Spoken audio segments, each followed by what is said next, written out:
भविष्य की चाहत में वर्तमान को खो दिए तेजस्वी प्रसाद यादव। दोस्तों नमस्कार, मैं हूं आपका दोस्त एसके चौधरी। इस बार आखिर बिहार में एनडीए को अपार सफलता मिली। पूर्ण बहुमत के बाद भी महाबहुमत के साथ एनडीए सरकार में वापसी की। तो इसका मुख्य कारण ये है कि तेजस्वी प्रसाद यादव के लिए भविष्य की राजनीति की इच्छा रखना आखिर वर्तमान को खो दिया। आइए दोस्तों, आज के इस वीडियो में हम चर्चा करते हैं कि तेजस्वी प्रसाद यादव की रणनीति आखिर ऐसी है कि वह वर्तमान के साथ साथ भविष्य को लेकर भी चलते हैं, परंतु भविष्य की राजनीति को साधने के उद्देश्य से वो वर्तमान को खो बैठते हैं। यह दृश्य आज का नहीं है दोस्तों, बीते 15 वर्षों के कार्यकाल और राजनीति को आप देखेंगे तो कम से कम यह स्पष्ट हो रहा है कि तेजस्वी प्रसाद यादव भविष्य के लिए वर्तमान को खोते जा रहे हैं।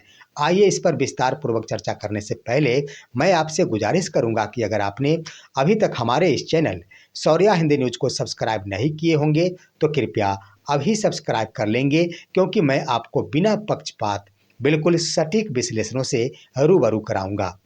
दोस्तों सबसे पहले आपने देखा ही होगा कि इस बार का विधानसभा का चुनाव ऐतिहासिक बिंदुओं से शुरुआत हुई थी। सबसे पहले आप देखेंगे तो तेजस्वी प्रसाद यादव की अपनी रणनीति रही थी। उन्होंने इस बार अपने परिवार के किसी भी सदस्य को भी सीट बंटवारा हो या फिर इस चुनाव में हस्तक्षेप करने से मना कर दिया था, जिसका नतीजा आप देखेंगे तो तेज प्रताप यादव ने अलग पार्टी बनाकर चुनाव लड़ी। तो वहीं पर रोहिणी आचार्य, उनकी बहन, आखिर मीडिया के माध्यम से यह कह दी कि हमारी इच्छा ये नहीं है कि मैं चुनाव लड़ूं, या फिर मेरी इच्छा ये नहीं है कि मैं किसी को टिकट देने के लिए कहूं।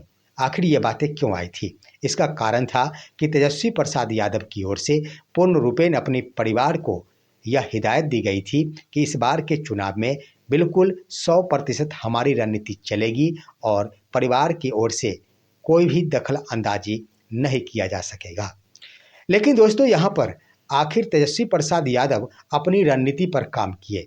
क्या उनकी रणनीति सही साबित हुआ? कहीं ना कहीं तो भूल हुई, कहीं ना कहीं तो चूक हुई, जिसके कारण आज की तारीख में आप देखेंगे तो इतनी अपार सफलता मिली एनडीए को, और यूँ कह दिया जाए तो बिहार से विपक्ष ही समाप्त हो गया है।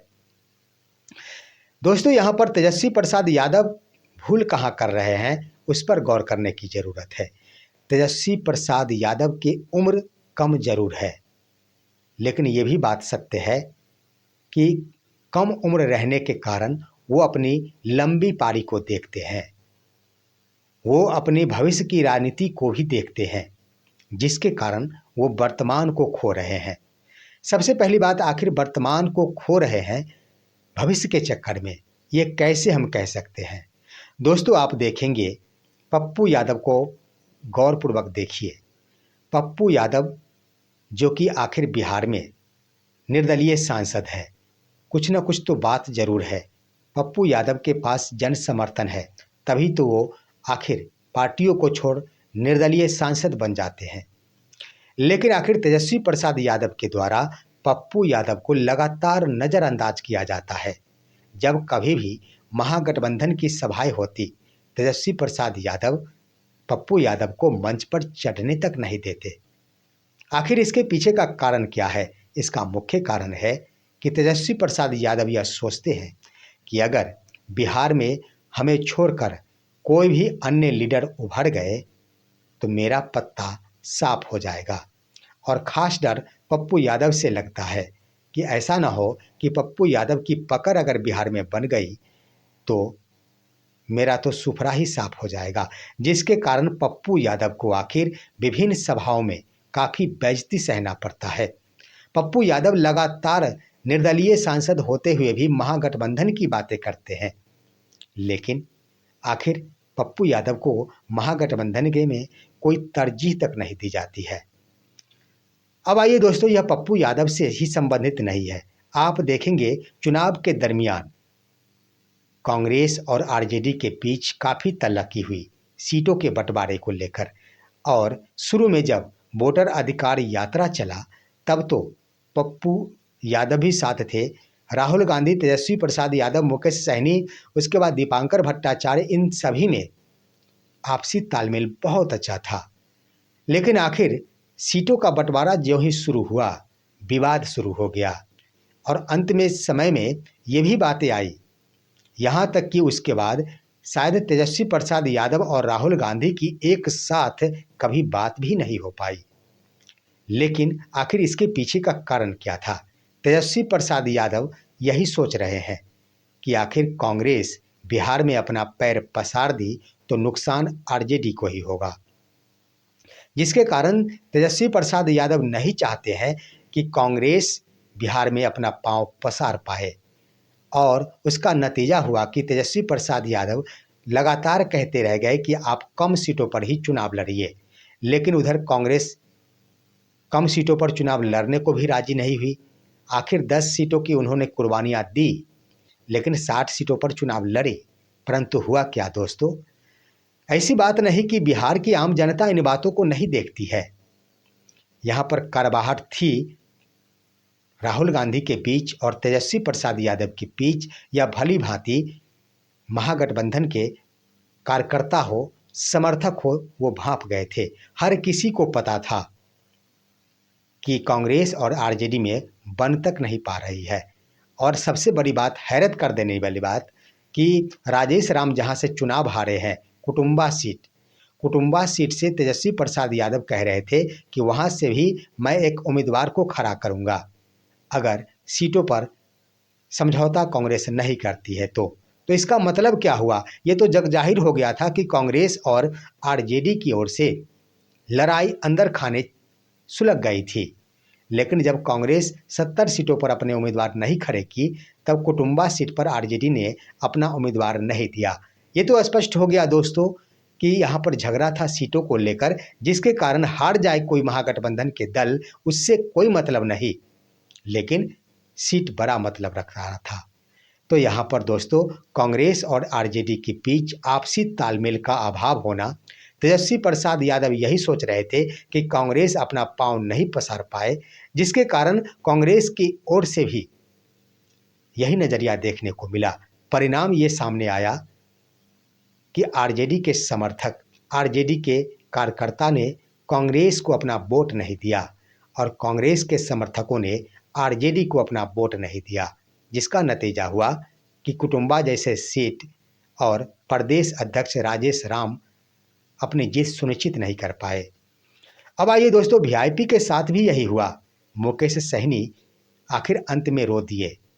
मुकेश सहनी के लिए आखिर सीटों की बातें हुई तो अंत समय में लड़कर उन्हें लेना पड़ा। यह भी घोषणा नहीं हुई कि कितने सीटों पर चुनाव लड़ना है। सीटों पर आखिर उम्मीदवारी पेश करना शुरू कर दिया गया, लेकिन कई ऐसे सीट हुए, 4 से 5 सीट पर आरजेडी ने भी उम्मीदवार उतार दिया और मुकेश सहनी ने भी अपने उम्मीदवार खड़े कर दिए। यूं कह दिया जाए तो अंत समय में लड़कर मुकेश सहनी को डिप्टी सीएम का नाम अपने नाम ऐलान कराना पड़ा, लेकिन ये हजम नहीं हुई आरजेडी को और ना ही कांग्रेस को, किसी को भी हजम नहीं हुई। शायद तेजस्वी प्रसाद यादव को भी इन बातों का डर सताने लगा कि इस बार अगर मुकेश सहनी डिप्टी सीएम बन जाते हैं तो अगली बार सीएम बनना भी बिल्कुल तय माना जाएगा। लेकिन हुआ यूं कि वीआईपी के बीच और आरजेडी के बीच आपसी तालमेल का अभाव, सीटों के बीच जो लड़ाइयाँ हुई, या आम जनता भांप ली, आम कार्यकर्ता भांप ली, जिसका नतीजा ये हुआ दोस्तों कि वीआईपी जहां से अपने उम्मीदवार खड़ी की, वहां पर आरजेडी के कार्यकर्ता, आरजेडी के समर्थक उन्हें अपना वोट नहीं दी, जिसका नतीजा हुआ कि वीआईपी को 0 सीट पर आउट हो जाना पड़ा।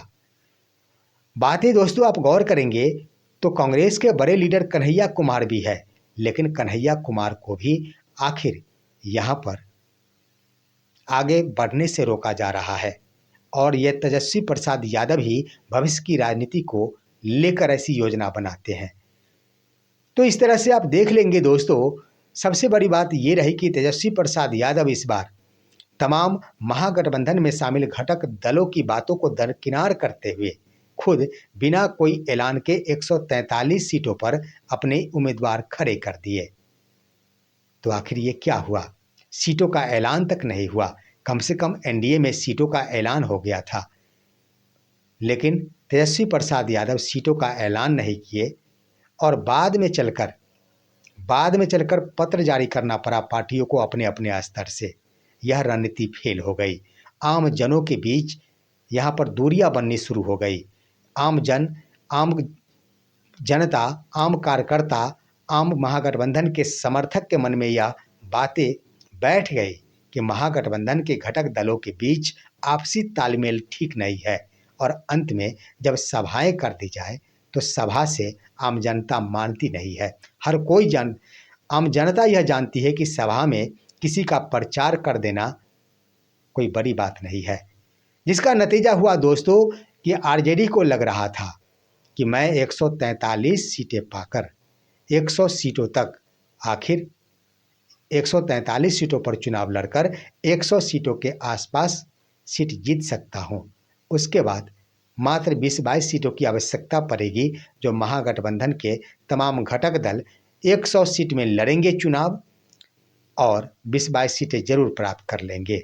यही भविष्य की राजनीति यानी भविष्य के बचाव के लिए तेजस्वी प्रसाद यादव जो रणनीति बनाते हैं, महागठबंधन के अंदर शामिल किसी भी घटक दलों को अपना विस्तार नहीं करने देते हैं, जिसका परिणाम हुआ कि तेजस्वी प्रसाद यादव अपने वर्तमान को खो रहे हैं और इस कदर खो रहे हैं कि आने वाले दिनों में सत्ता में वापसी होना भी मुश्किल खड़ा हो रहा है।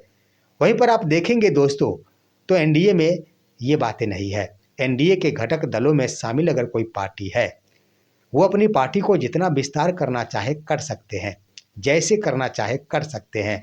एनडीए के शीर्ष नेता यह मानते हैं कि आखिर विस्तार हो रहा है तो एनडीए का विस्तार हो रहा है, लेकिन तेजस्वी प्रसाद यादव यह मानते हैं कि महागठबंधन के घटक दलों के किसी भी नेता का विस्तार हो रहा है तो यह महागठबंधन का विस्तार नहीं बल्कि उस पार्टी का विस्तार हो रहा है, जिसके कारण आखिर तेजस्वी प्रसाद यादव को इस बार भारी नुकसान सहना पड़ रहा है और भविष्य के चक्कर में वर्तमान को खो देना पड़ा है।